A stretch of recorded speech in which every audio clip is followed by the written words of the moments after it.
Oh, yes. Okay. Let me give Leader of Minority, let me give you opportunity. You had a point of order. Thank you very much, Honorable Speaker. I'll be rising on a point of order number 47.3. Point of order number 47.3. Honorable Speaker, but before I go there, and this is basically, let me just read it, if you allow me. A standing order number 47.3 is all about the Speaker determining the constitutionality of a motion or a bill before it is processed by the House. So I will not read it, it's clear. But Mr. Speaker, let me say this, that Speaker J.B. Muturi, a legal mind of no mean repute, on several occasions, and indeed his predecessors, but I'll just for the moment talk about the rulings by Speaker J.B. Muturi, both in the 11th and 12th parliaments, which I was privileged to serve in. If I pick a specific ruling he made on the 21st of December, 2021, it was a Speaker's ruling on the constitutionality of the Proceeds of Crime and Anti-Money Laundering Amendment Bill. It was Tuesday afternoon. At page 298 of that ruling, the Speaker J.B. Muturi had this to say, just paraphrasing him, that before I guide the House on the pertinent questions for determination, it is worth noting that Articles 3 and 10 of the Constitution oblige the Chair to respect, uphold, and defend the Constitution. As you are aware, all business that comes before the House is approved by the Speaker, and among other considerations, the Speaker applies his mind as to the constitutionality or otherwise of such business, as contemplated under Standing Order 47.3. Let me also hasten to add, Honorable Wandai, just so that everyone can follow you. Oh, you're rising on Standing Order 47.3. 47.3. Yes. If the Speaker is of the opinion that any proposed motion is one which infringes, or the debate which is likely to infringe on any of the standing orders. Yeah. And the one is contrary to the Constitution.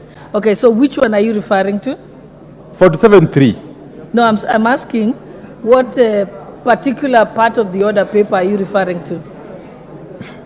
I am referring to, Honorable Speaker, I'm referring... I just want to be able to follow you. Yes. And I wish the House would be attentive, because I can't actually communicate. Honorable members, I think let us consult in low tones. Order, honorable members. Honorable Speaker, I am referring to the Statute Law Miscellaneous Amendments Bill, National Assembly Bill number 68 of 2023, which has since gone through the second reading and is destined for the Committee of the Whole. And that's why I am paraphrasing J.B. Muturi's ruling on this particular day, the 21st of December that year. I was just concluding it. Let me also hasten to add, that is J.B. Muturi speaking. Let me also hasten to add that notwithstanding the approval of any business by the Chair under the standing orders, it has now become an established parliamentary practice of this House that a question of the constitutionality or otherwise of any matter under consideration by the House may be raised at any stage of its consideration.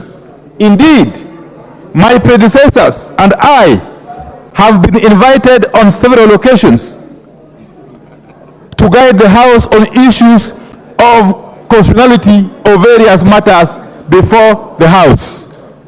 That's the point. Okay, you've made your point. You've explained the standing order correctly, but that particular statute amendment bill that you're referring to is not on the order paper today, is it?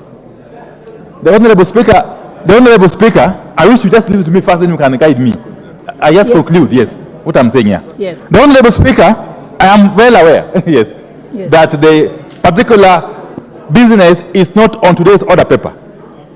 But I have mentioned that that particular business has been duly approved by the Speaker, and indeed it has gone through the second reading stage. That is therefore within the remit of 47.3, and especially the ruling I have just referred to by Speaker J.B. Muturi. Honorable Speaker, I'll be very brief. Article 3, of course, has been elaborated by J.B. Muturi in his ruling. Article 10, I'm on a point of order, Honorable Speaker, and protect me, please, Honorable Speaker. I am on a point of order. You just take the time and respond. Just let him finish. Yes. He's about to finish. What is the? Then you can. What is the jittery about? I am on a point of order. Honorable Chepkonga, you're out of order. Allow me to listen to him, then rule on it. You can't. Honorable Speaker, thank you very much. Honorable Speaker,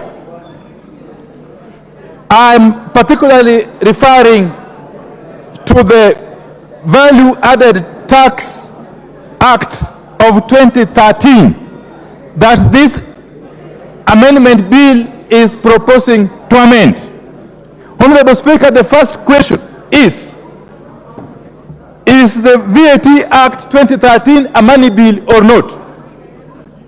The answer is it is indeed a money bill. And the proposer of the bill is suggesting to delete section 268(2)(a). Honorable Speaker, money bills are provided for under Article 114 of the Constitution. Honorable Speaker, Article 114 of the Constitution, and I will take you to Article 114, Subarticle 2 of the Constitution. Honorable Speaker, Article 114, Subarticle 2. Honorable Wandai, because like I've just asked you, that particular statute amendment bill is not presently before the House. It will be before the House in the coming days. Then you can be able to submit as you're submitting today, because now you're doing it in a vacuum. So even if I were to give a ruling, it's impossible to give a ruling as it is not before the House. The Honorable Speaker, I'm just concluding. My point is this. Article 114 or Subarticle 2 of the Constitution requires that if in the opinion of the Speaker of the National Assembly, a motion makes a provision for a matter mentioned in the definition of a money bill, the Assembly may proceed only in accordance with the recommendations of the relevant committee of the Assembly, after taking into account the views of the Cabinet Secretary responsible for finance. That is the point. The point here is, has this proposed amendment to the VAT Act 2013 been taken through the relevant committee? Is there a report from the relevant committee? Has it acquired, has it received the concurrence or opinion of the CS Treasury? That is the point. The answer to this question, Honorable Speaker, is that it has not. Okay. And therefore, the business is before the House. Even if it is not on the order paper today, it is before the House. The business is before the House and procedurally.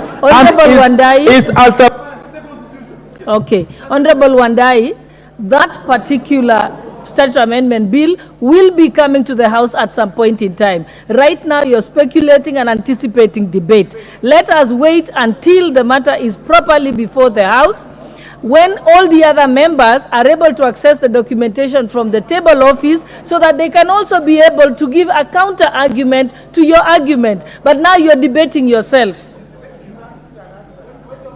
Yes, so let us, you've made your point and you've put it well, so let us proceed. Yes, and raise it. To proceed on the day the matter will be on the order paper.